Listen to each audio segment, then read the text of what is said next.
Welcome everybody to another Window Lickers show. It is Deep Fried Fridays, and it is I, the voice, Joshua Joseph, and you are here for the Mandela Effect episode. So let's sit back, see what we get into on this deep dive into conspiracy worlds. Let's adjust some things here. All right. We got that working. Okay, we're going to allow people to get in here first before we dive into it. We have, I believe, 4 different Mandela effects that we are going to discuss and get out there into the open and see if anybody knows anything about them or have experienced these exact ones as they are. We're also going to talk about CERN and where that is located out Geneva, Switzerland.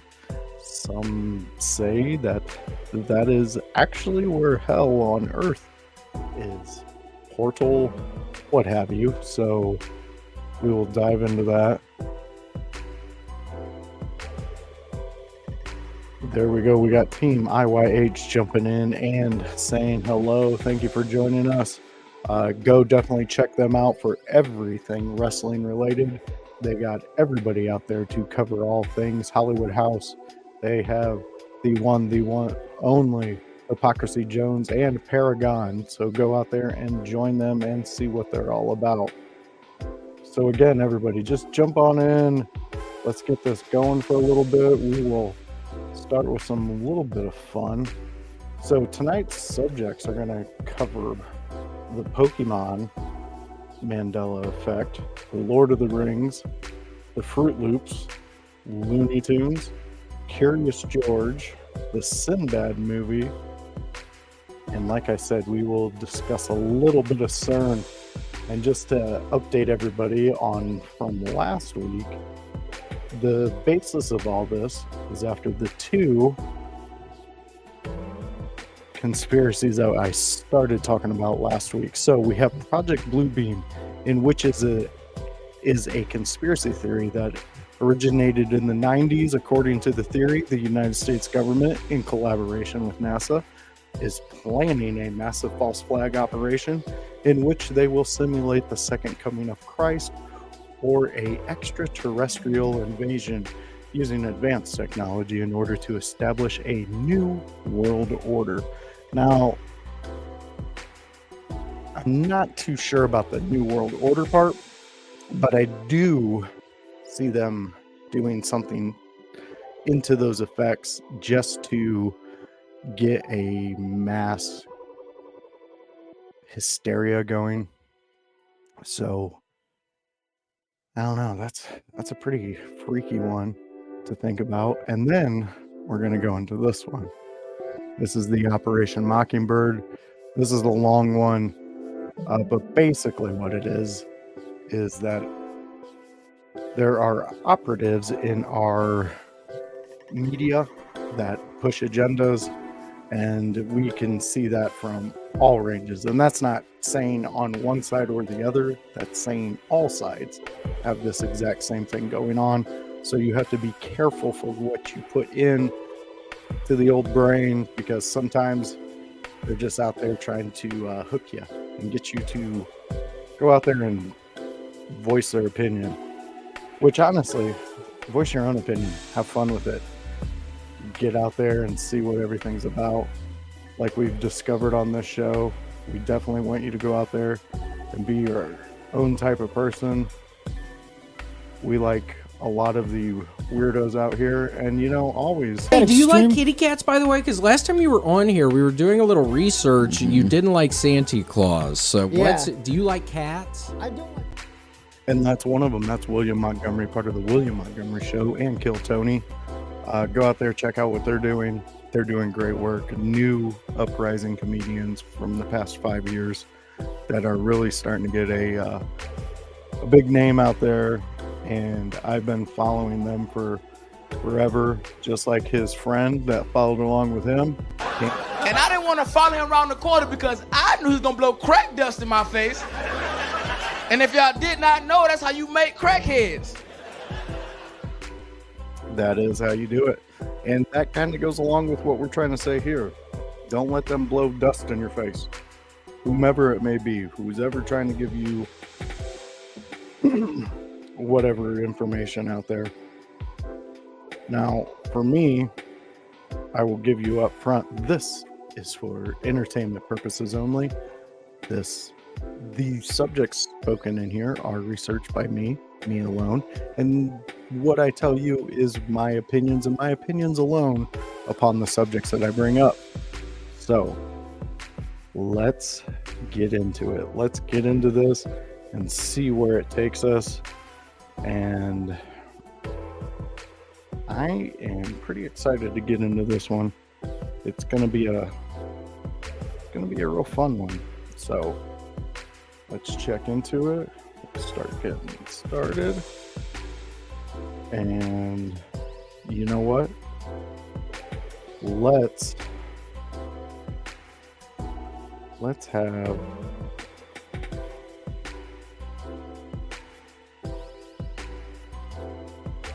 this brought up. All right, so here we go. Fans, friends, window lookers, everybody who like, have you ever went about life, and have you ever wondered, is somebody on the same timeline as me? Are you aware that there are sections in our society of people who completely remember things differently?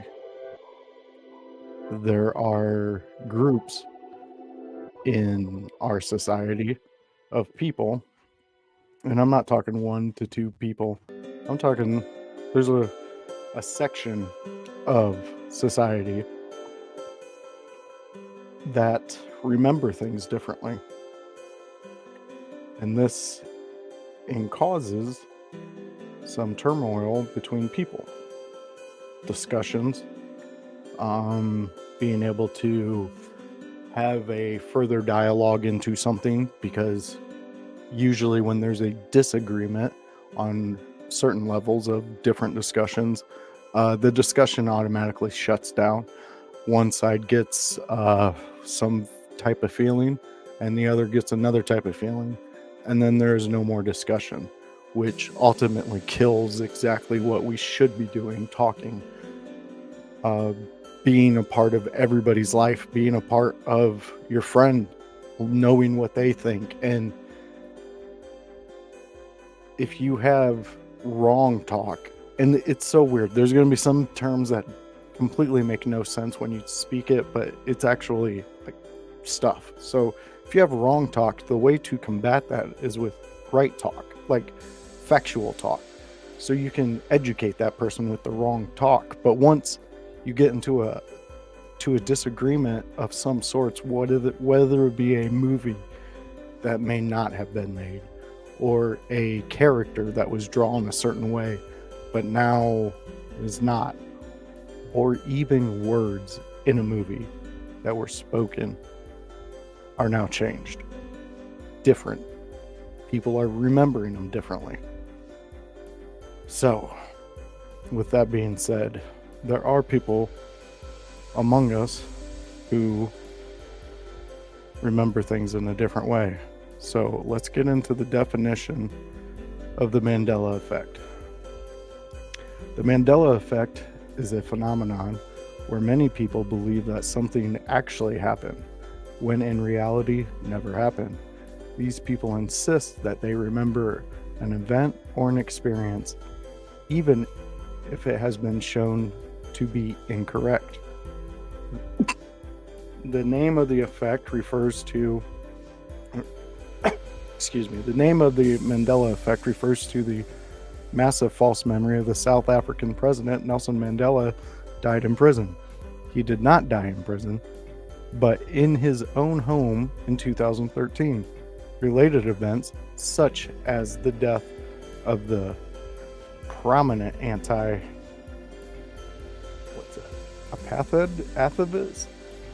activist Steve Biko in prison, he have led to the emergence of false memories. Okay. So, let's get into this. So I do have a friend, somebody who I do talk to on a regular basis, and they were discussing with me them actually remembering it, remembering exactly what was said here, remembering what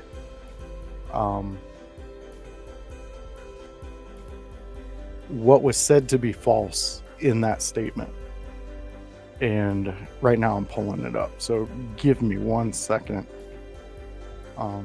This was a discussion that me and this person had, and they want to remain anonymous, which I am perfectly fine with doing. If you ever want to get a hold of me and let me know about anything that we talk about here, if you tell me you want to be anonymous, you're anonymous. No worries here. I do not I don't think negatively on people who like to be anons. I think it's well warranted if you want to, and you're doing some cool things out there, in my opinion. The anonymous hacking group, you guys are doing fantastic work out there. Keep it up. Do more. Okay, so back to the story. Okay, so this friend of mine tells me, and this is verbatim what he told me, minus the names in the story. I was born in 81. I'm not sure what year it was that it happened because I was that small. I know I was still doing the half-day thing at school, but my sister was 10 years older, and she was home. I know because we only had one TV, a floor model, and I got last dibs on watching it. I'm eating my cereal and I'm trying to watch cartoons, and my mom and sister change the channel. It's a whole news thing. Me, as a little guy, I don't give a fuck. I distinctly remember asking, "What's this parade for?" My mom says, "It's not a parade, it's a funeral." I said, "For who?" "Who's?" They explain. I say, "Who's Nelson Mandela?" That apparently died in prison. My sister knew what was happening, but she shrugged it off. But I shrugged it off.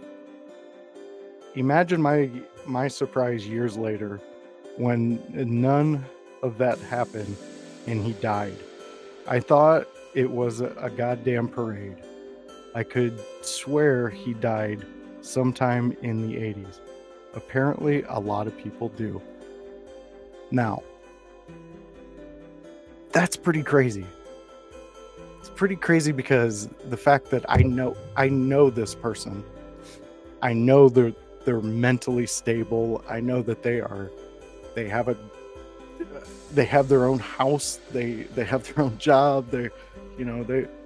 And even in his explanation, his story of that, he came around to it years later.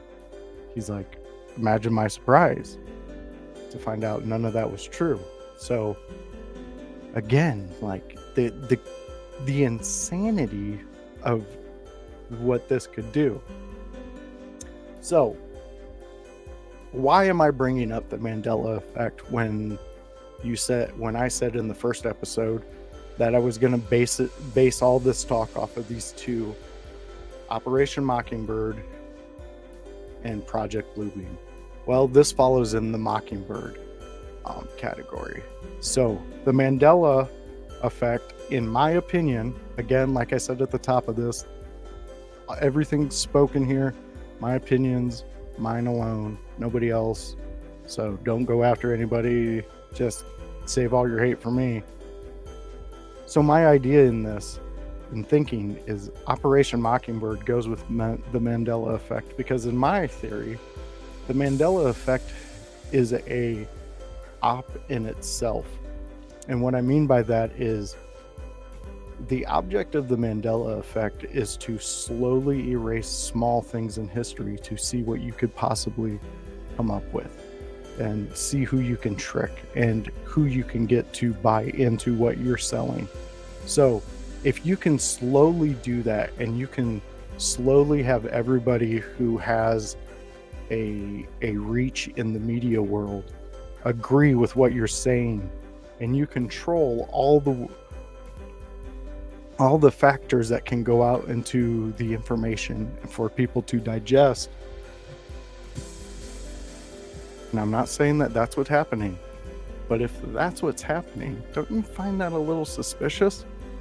So let's go back into what I spoke about at the top of this with CERN. So we're going to go into what the CERN, the Large Hadron Collider. Look, words are difficult, and if you're going to be with me on this ride, you're going to hear me fuck up a lot of words. So just bear with me. So this is a particle accelerator at the European Organization for Nuclear Research, known as CERN in Switzerland. So it has opened a portal to a different dimension when it was activated in 2008. A CERN particle physicist responded to such concerns on TikTok, specifically about Oreo double stuffed cookies bearing the name rather than double stuffed, saying that there are much higher energy particle collisions happening in our atmosphere all the time. I can promise you, we are not going to change the labels on your food. Okay, so, well, why would you bring up CERN? Well, let me tell you why I brought up CERN. The reason I bring up CERN is because what they do there is, in layman's terms, they take atoms, and it's a big circular tube, and they take those atoms and they fire them in opposite directions, and they keep going until they collide. And the theory is that once these two objects collide, they create a opening to other dimensions, a portal, things like that.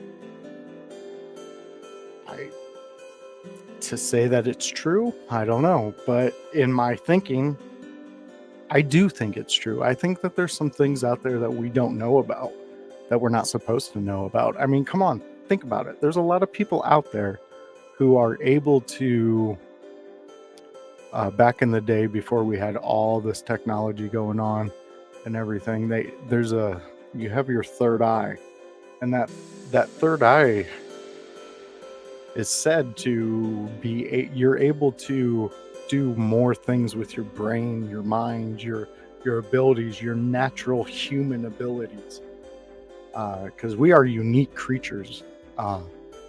We have this brain that is a super giant computer that is capable of far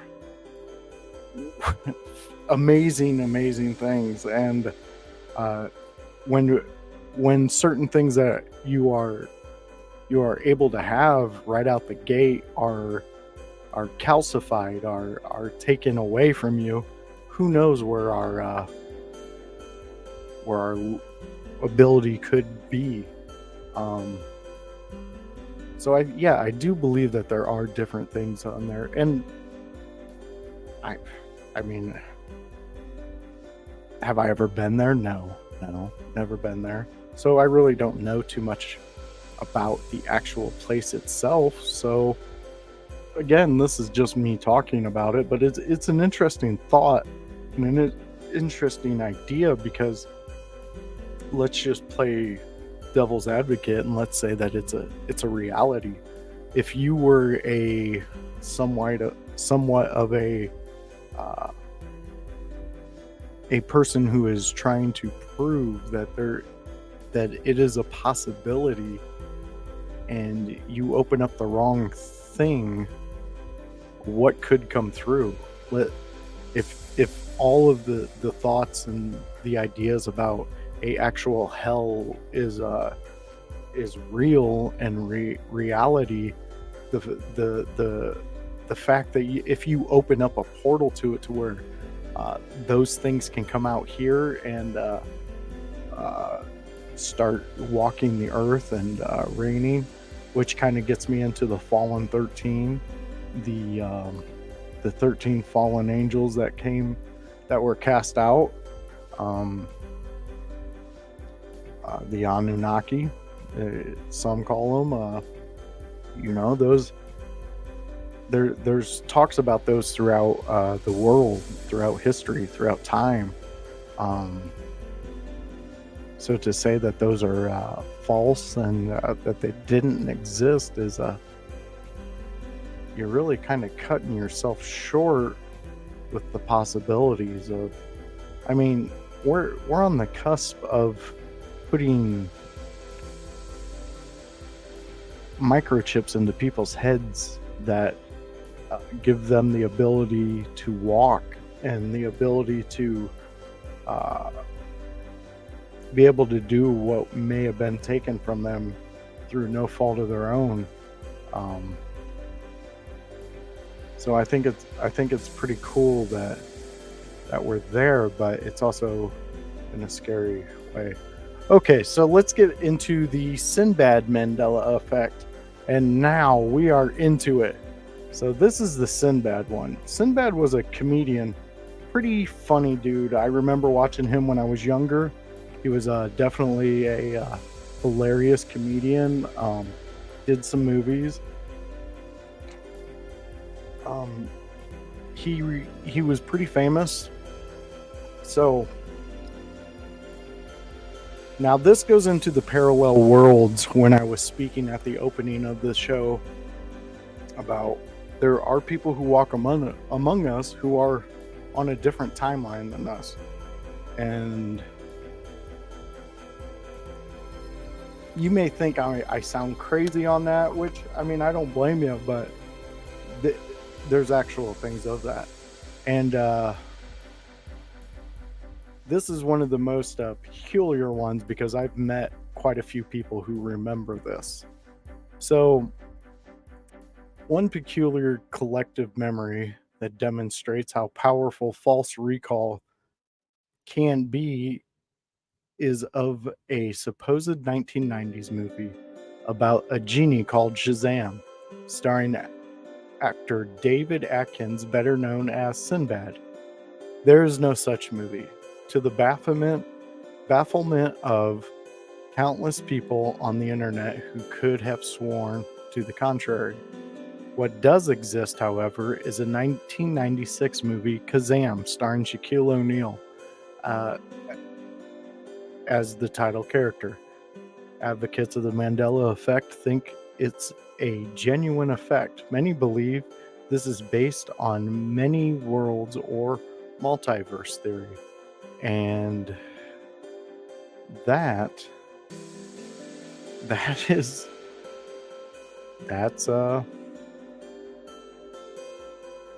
exactly what I was talking about with this whole thing. And I'll give you my take on this one specifically. I am one of those who, I guess, supposedly have a false memory of this movie. I even remember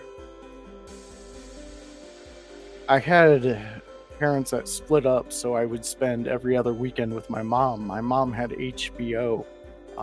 I remember going there and watching it when it was released on HBO, or something of this exact story.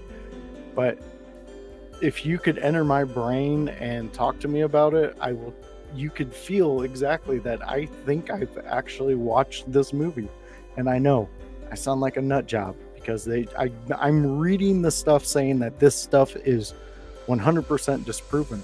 But I don't believe it's 100% disproven which there was one of these Mandela effects I did leave out. It's the Fruit of the Looms one, because I'm going to do a deep dive into that one and hold a entire show on that one, because there are people out there who have the actual product with the cornucopia on it, and now it's getting weird. But anyways, so back to this movie. I remember something of this movie, something, and I'm not talking about the Shaq one, because I remember the Shaq one too. I loved the Shaq one. I bought Shaq's CD when he first came out. I even bought the video game. Like, I was a Shaq fan, so I know about that one. So if you're out there in the chat, let me know. Do you even know about this one? Have you seen it? Do you even recall it? Have you heard someone say that they recall watching it? You can even tell me how crazy you think I am. That's perfectly fine. So let's go on to the next one. Now we're going to get into Curious George. Let me bring that up. So let's get into this one. All right. So the Curious George Mandela effect. Even everyone's favorite curious monkey, George, has not escaped the Mandela effect. As a monkey, it perhaps to be expected that George has a form of a tail to help him balance, like all real-life monkeys do. But when it comes to the cheeky character, that's all completely misremembered on the part of the audience, because he has always been tailless. So, again, now we're into this one. Alright, so this goes back into childhood, into watching or reading Curious George. I had a kindergarten teacher, I believe that was Miss Walbridge. Curious George was definitely one she read to us. But I want to say, and this is where I can understand a false memory on this one, because I want to say I remember in the first book I read where he meets the man in the yellow hat. He's hanging from a tree, and I could tell you that my mind says I remember a tail, which I think I remember a tail, but it could have been one of his legs holding him while he reached for the man's yellow hat. Again, like, it's so bizarre, because if you think about our past and all the things that we collected in our past and all the things we obtained as children and everything, it just either went to the wayside or it was passed down and then went to the wayside. It only lasted so long and then it was discarded. And without it being on a digital format and being that of a physical copy, the physical copy can get destroyed and the digital one can get remastered. Sorry, I just kind of talked myself into my own looping thought process. But like, if I'm sitting here and I'm thinking about real life and just the amount of things that just, I'm not saying that you have to agree with the thing, but you could at least entertain the idea of the possibility of this being done. The idea that digital, I mean, you can AI generate a picture now. You can remove things out of a photo. You can have a voiceover in a show and something like that. So with that being said, isn't there any chance, any inkling in your thought process that you could say that maybe it's not true? You don't believe that it's true, like with the what's being brought up, the specific Mandela effects, but you see how it could be true. I mean, I think if we can come to that common ground, I think we can have a dialogue, we can have a discussion amongst many things. So let me know what you think about the Curious George one if you're out there. If you're rewatching this on a later time, drop me a message in and we'll get a discussion on. So let's go into the Looney Tunes. Okay, so here we go. So now we're into the Looney Tunes. Yet another children's TV show example of the Mandela effect in action comes with the ever popular Looney Tunes, featuring everyone's favorite cartoon rabbit Bugs Bunny, amongst many others. It might come as a shock to some to learn that the show is called Looney Tunes, not Looney Tunes. Given that tunes is thought more sense, given that it is a shortened version of cartoons.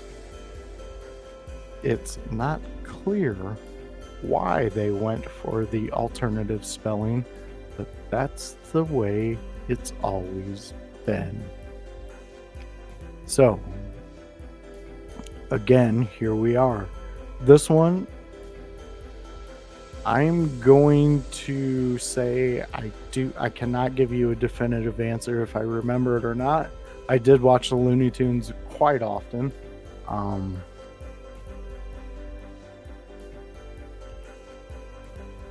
I mean, I get what they're saying. I totally get what they're saying. If you're going to go with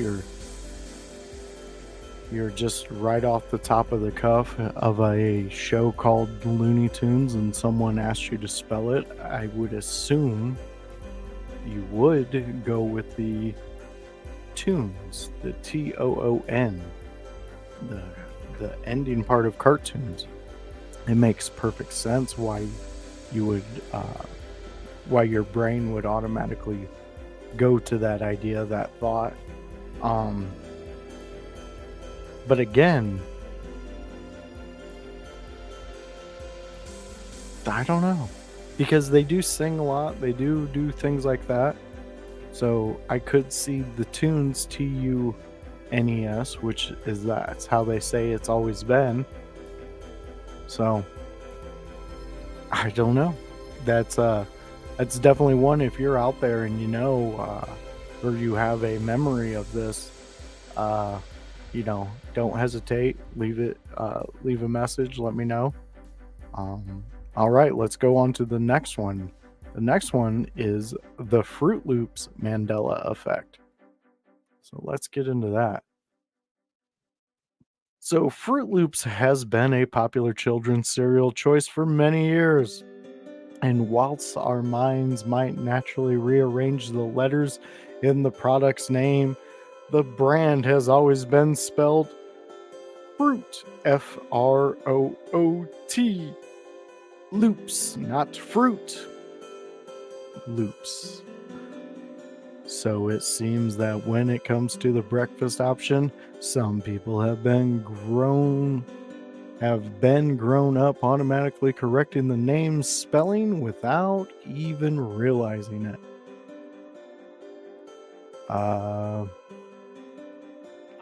I want to pose a question. Okay, so let's go back in time when we had President Obama in office, and his wife Michelle was she was part of the getting America healthy, the kids healthy, and there was a lot of changes that had to happen to labels and things like that. and products and stuff like that. So let's just pose the question.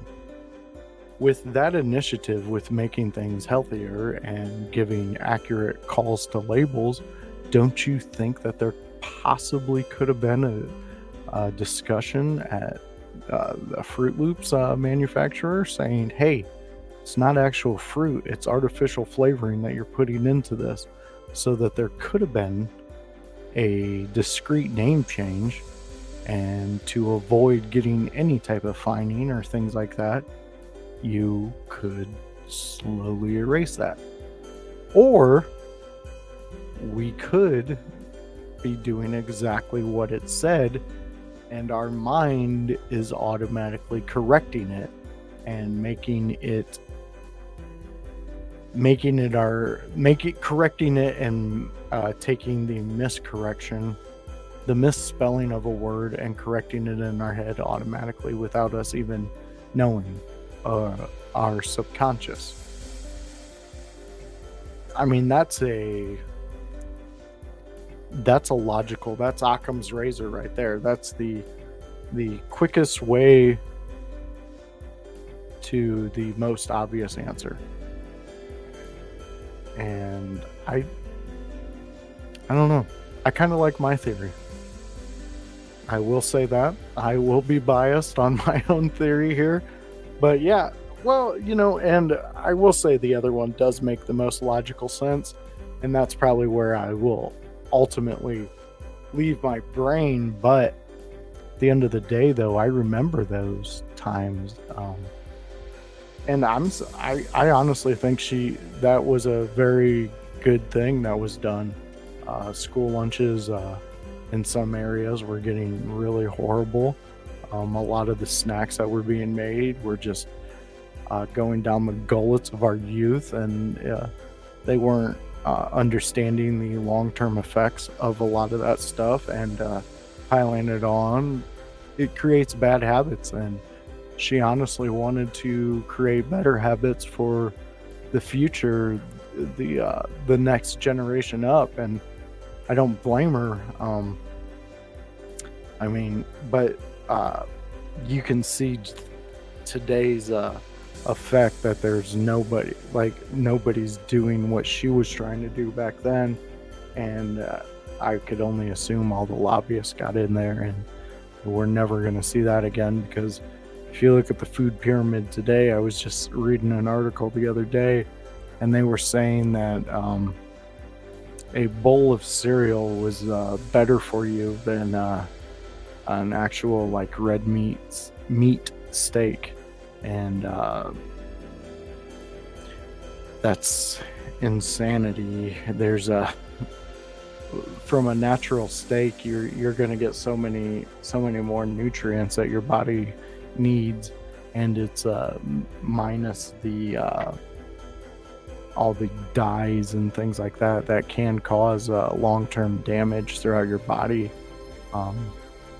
And again, I'm no doctor, so I am not giving out any type of medical advice or things like that, but I mean, just look into cancer cells and how they enlarge and things like that. There's actual studies out there by doctors. I mean, I'm not out here claiming that I know exactly what they're talking about or things like that, but I do look into some things, and I listen to other people who do understand that, and they break it down for the masses so everybody can have some type of information. If you decide to if you decide to absorb it and take it in and be a part of it, I mean, there's so many natural things out there that are far better than what we're producing and putting out there and told to take to feel better, that it's worth looking into and getting a better idea of. So again, with that one, go check it out. Let me know what you think. And let's go into the last two. So this is a more recent one. This is the Lord of the Rings one.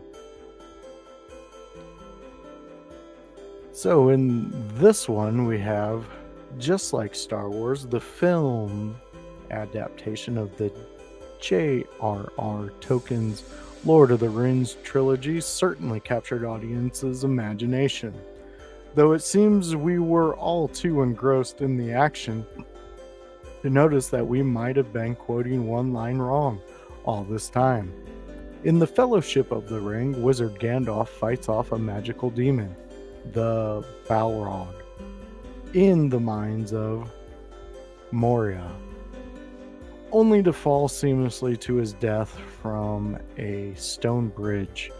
Barely holding on, he whispers one last message to his fellow adventurers, believed by many to be, "Run, you fools." In reality, he actually says, "Fly, you fools," though the meaning remains the same.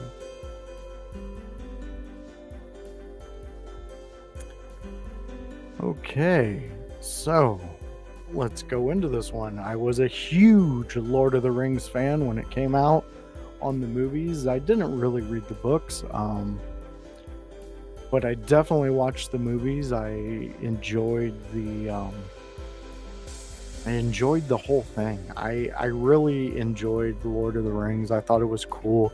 I was also a huge Star Wars fan and things like that. But in this one, again, I will say I fell to that one. I remember him saying "run." I remember a few jokes made. It was towards the end of the Mad TV era, and they made a joke about him yelling at somebody to run. I forget the skit completely, but there was a couple more. Like I remember it could have been "Fly, you fools." But again, that's where we come to the if you have the VHS, go check it out, see what it is. If you have an older unremastered DVD, go and check that out too. See if that's what it says. Again, it's in the Fellowship. It's when he's hanging onto the bridge, the last bit of it, and then he falls. That is when it's said to be told. He says, "Fly, you fools." Okay, so now let's get into the very last one, and this one has to do with a bit of a culture phenomenon known as the Pokemon. So let's get into the Pokemon Mandela effect. Fans of the hit cartoon Pokemon will be familiar with one of the show's most lovable characters, Pikachu. Yet, despite people across the world watching the TV show over and over again since it was released in 1997, there was one key detail that people seem to have missed. Many of us might remember Pikachu having black detailing on their lightning bolt-shaped tail. But actually, it's just yellow.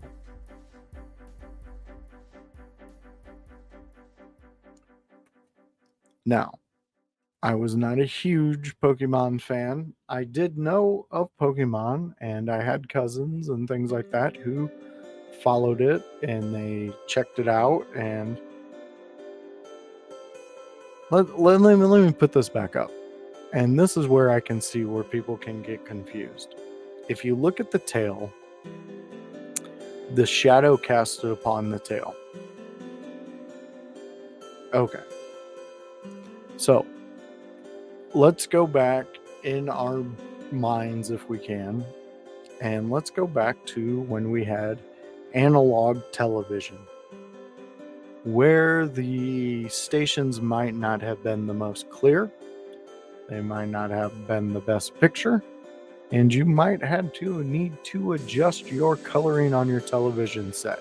So I could see where people might think that the shadow placement on the tail, which would have been in multiple different scenes of the show, if there was a shadow casted upon it, I could understand where you would get that it was outlined in black. And here's another idea. Fairs, carnivals, things like that. They sell these products, or they have these prizes of these characters and things like that. But to not get hit with, some lawsuits and things like that, they change them up a little bit. And I could see some of those places probably adding some black detailing to outline certain things. But again, I could also see that originally there could have been a black line that was detailing his tail. I don't know. Again, we go back into the idea of all of this, and where I said that to me this stems from Operation Mockingbird, and the Operation Mockingbird is to slowly erase these things. It is to have a group collective think whatever you're peddling, whatever you're putting out of there, whatever narrative you want built. I mean, simple things are, you could take a court case that involves one specific race, and you could take all of those things out of it and describe that without using any description of a race. And then when you add in that, it changes what people's perspective of it is. And that's really sad. That really hits in like a horrible spot in my head, in my heart, because I want to believe that there's the best out there in everybody, and everybody's out there doing the best they can. And sometimes the best that you can do might not be completely acceptable in all aspects of life. I mean, of course, there are those that are not acceptable at all, and we won't discuss those things, but I think we collectively, as a human race, we can say that some of those things are not good for society and not good for us as a whole. So we try to keep those away and keep them out of the general aspect of society. But the people, like, let's say the homeless man who steals to eat.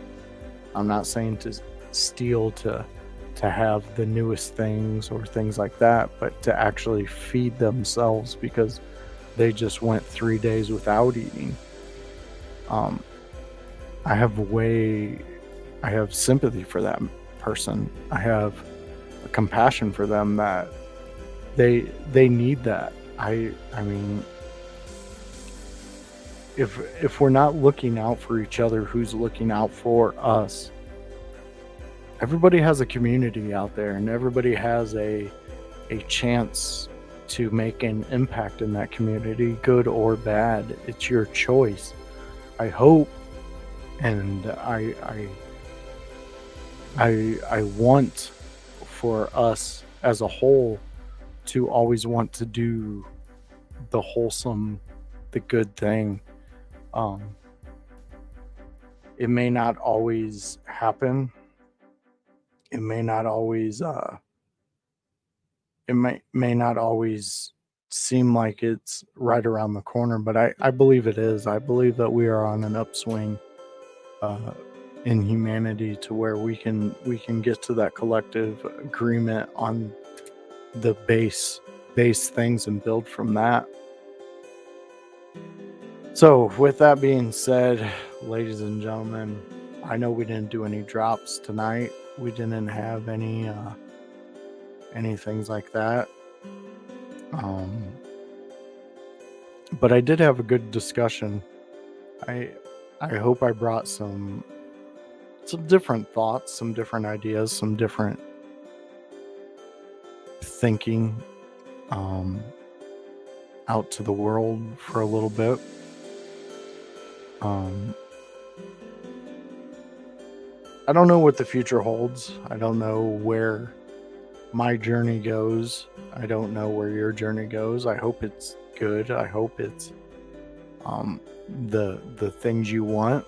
But if it's not, I hope you're able to bounce back. I hope you're able to see that there's good moments out in life, and we're all able to get those moments and take them and be a part of something, be a part of your community. Like I said earlier, just try to do good.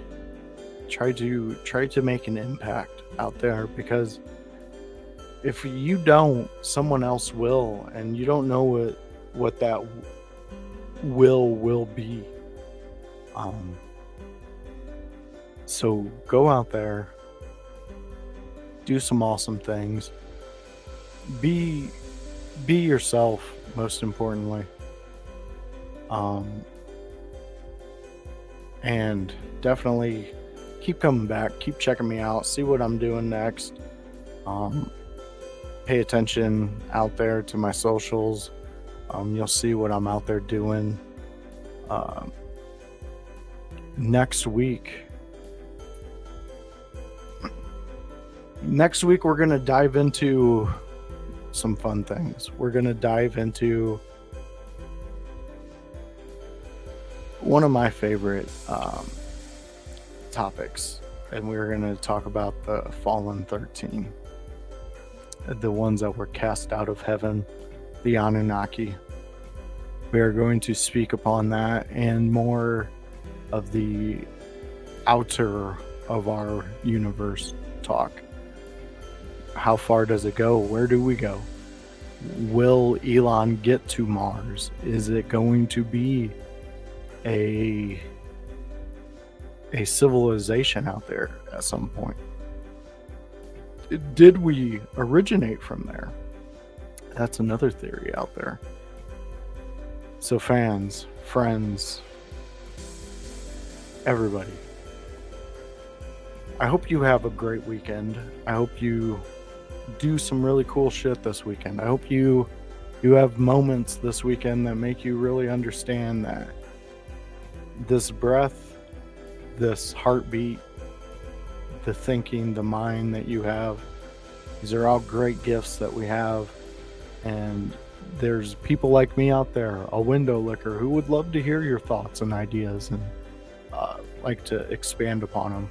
I'm always up for a discussion. I'm always ready for a talk.